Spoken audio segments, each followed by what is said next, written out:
COVID-19 versus football. Doctors warn one of America's favorite pastimes is on the line this season. And a final farewell to Rayshard Brooks. We have more on how the Atlanta father killed by a police officer is being remembered. And a first alert to storms building in parts of the Arklatex. Chief Meteorologist Jeff Castle will track out the rain ahead in our forecast. KSLA News 12 at 5 starts right now. KSLA News 12 starts now. And the surge in coronavirus cases across the country is growing. Today, Texas surpassed 5,000 new cases in a single day for the first time. And in Louisiana, it had its biggest spike here in the state, more than 1,300 since April 7th. Florida, there were more than 3,200 cases, new cases today. It's affecting the outlook for just about everything. KSLA News 12's Jeff Farrell is live tonight in Houghton. And Jeff, so many schools are already quarantining players. There's real concern about the football season at every level, from high school to collegiate. And there are no answers at this point for anybody. Everything's in flux. We should also point out, though, that there's two different levels that we're talking about here: high school and college. And for high school, this is really the stage for a star athlete's chance to earn a scholarship to a big school, get that degree, maybe even go pro. It's also a big deal financially for the high schools. It pays for other sports throughout the year, the sports budget. And it's even higher. The stakes are even higher on a college level, both professionally and financially. With at least 30 players of the LSU football team now in quarantine because of COVID-19, it's putting a spotlight on the virus in football. LSU is just one of a growing number of college teams in the very same situation. Grambling State University recently announced it's in no hurry to bring its players back to campus just yet. And one of them just tested positive for the coronavirus while still at home. Students come first in everything that we do. And we have a little mantra that we say that if you put the students first in everything that you do, then the tough decisions become a lot easier. Grambling State Athletic Director Dr. David Rusty Ponton says they know the players just want to get back on the field and play. But their health and safety, he says, must come first. While some college football teams have already begun adjusting their schedules, Grambling is waiting to see what unfolds. The one thing that we say over here is that one thing we know for sure is that we don't know for sure. So we're gonna just take things really, really slow and put the kids' health at first of all. Dr. Ponton tells us there are no dates set for anything just yet. There's also a lot at stake financially. If we don't play our first 3 games, we lose approximately $1.1 million in revenue. That's 25% of their expected revenue for the entire season. That's especially tough when you consider football revenue helps pay for all the other sports that don't make a profit. Dr. Ponton says there's something even worse. A worst case scenario is that we played and kids got contracted COVID and someone died. That's the worst case scenario. And back here live at Houghton, we should also point out that this is only half the equation, college football. Hear what the stakes are like on the high school level. That is both financially and for the athletes we were just talking about with scholarships. We'll have that part of the story in 1 hour. Reporting live in Houghton, Jeff Farrell, KSLA News 12.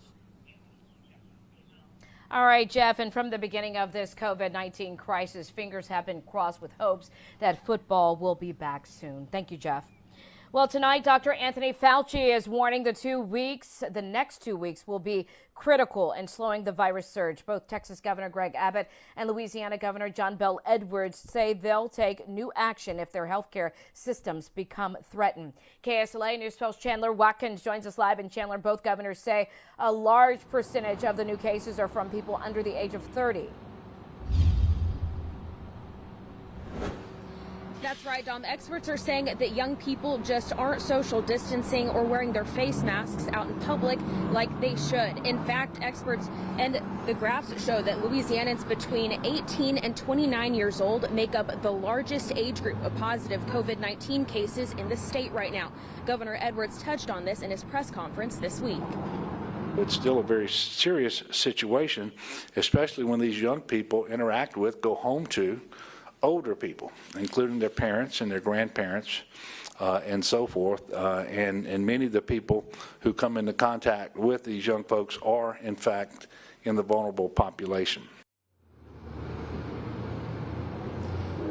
Now, right now, we have up on our website, ksla.com, asking you what you think is the best way to curb the COVID spike among young people. Almost 60% of you trust them to improve. 19% say tighter restrictions. 18% say crack down on masks. And 4% say crack down on bars. And that's exactly what Governor Greg Abbott over in Texas is doing, as they're seeing the largest number of cases in a single 24-hour period today. I'll have more on that coming up at 6.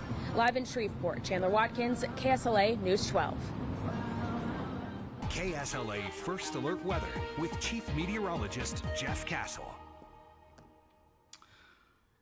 Hey, good afternoon, everyone. Tracking some scattered shower and thunderstorm activity here across parts of the Arklatex, and we do expect to see this increase a bit, particularly in East Texas and parts of northwest Louisiana over the next few hours. Center Texas, back toward Garrison, Texas, some heavy downpours are coming through. A few other scattered showers over into parts of Sabine Parish here in Louisiana, close to Noble. We take you to the north, and some additional showers have popped here from Harleton up toward Jefferson, Texas. Everything is developing off to the north. And again, looks like we'll see a bit of an increase in some of this activity as we head through the next couple of hours. Outside of any rainfall, though, it is hot once again. We're knocking on the door at 90 in Shreveport. Same in Mansfield. It is 90 in Natchitoches. Cooler weather to the north, where we did start off the first half of the day with some rain. Only 81 in Idabel and 83 degrees currently in Texarkana. Here's your forecast over the next few hours. And again, into this evening, expecting an increase in shower and thunderstorm activity for parts of the Arklatex. Temperatures will begin cooling, particularly where rain moves through, and you could see a quick drop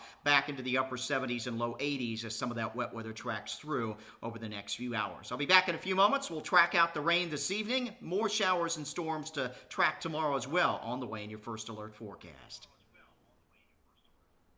All right, Jeff, thanks. Tonight, President Trump is in Arizona for a campaign rally, even as cases of coronavirus spike there and in more than 24 states. The event in Phoenix comes just days after a Tulsa, Oklahoma event. An organizer says masks will be optional but available, while public health experts still advise against large gatherings.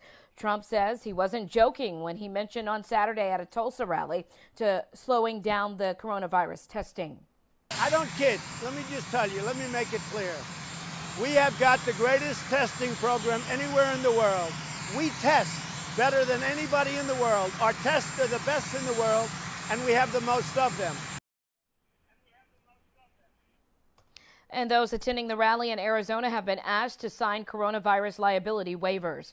Meanwhile, during a hearing on Capitol Hill, Dr. Anthony Fauci responded to the president's remarks about slowing down COVID-19 testing. Dr. Fauci says he's never been directed to slow down testing, and he did not know of other officials being told to do so.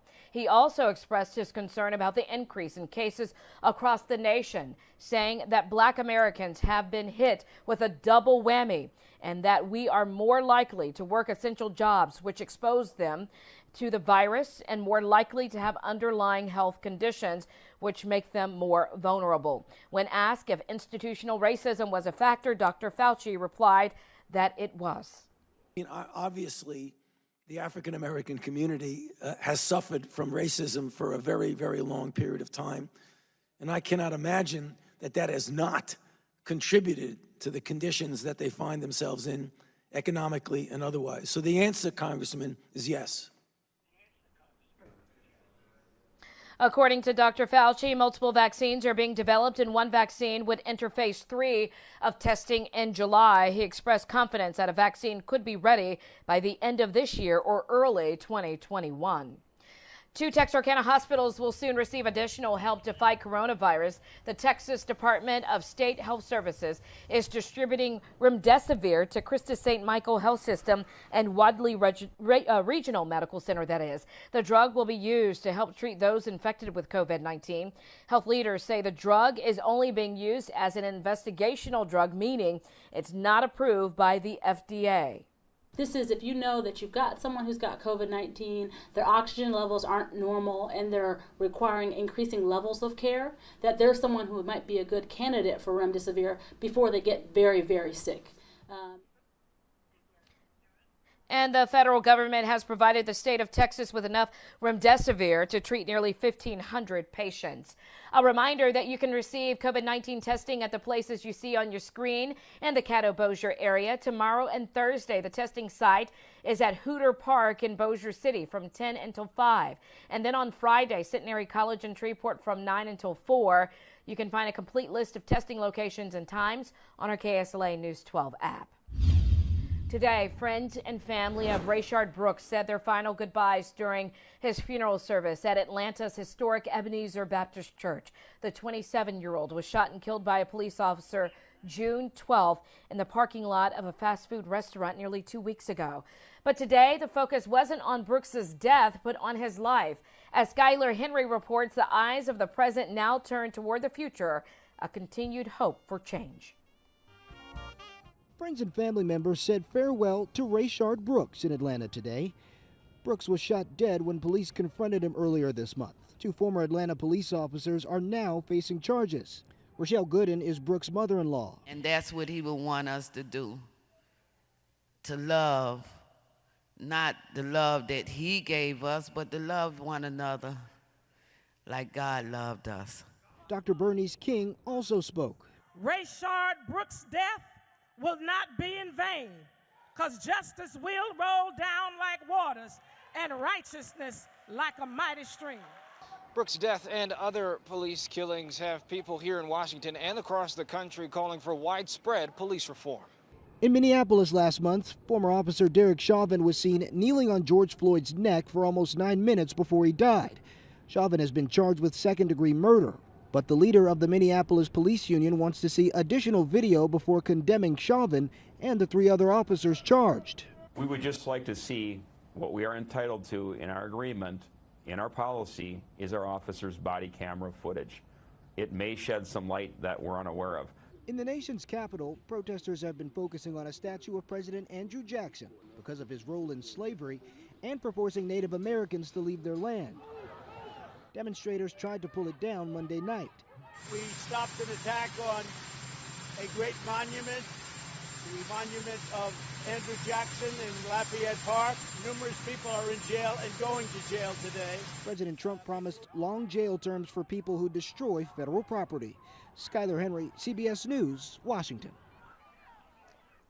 Rayshard Brooks is one of the most recent high-profile police-involved deaths. Weeks before, George Floyd was killed when a Minneapolis ex-police officer kneeled on his neck. Months before that, Breonna Taylor was killed while lying in bed inside of her Louisville, Kentucky home.